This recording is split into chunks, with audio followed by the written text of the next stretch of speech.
Hi, today's tip is on writing emails. Nowadays, most of us use email for communication at work, and oftentimes I receive the question of what should the subject line be for an email?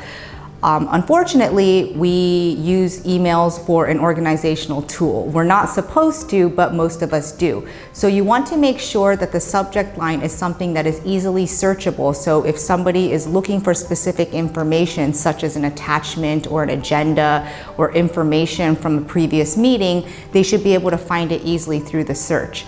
Your topic should be in the subject line, and as well as the date or some kind of time reference. For example, if you are emailing about a specific event, conference, or meeting, the name of that meeting should be in the subject line, as well as the date and also what you are attaching or what you are talking about. So for example, a subject line can be agenda for X meeting on Y date.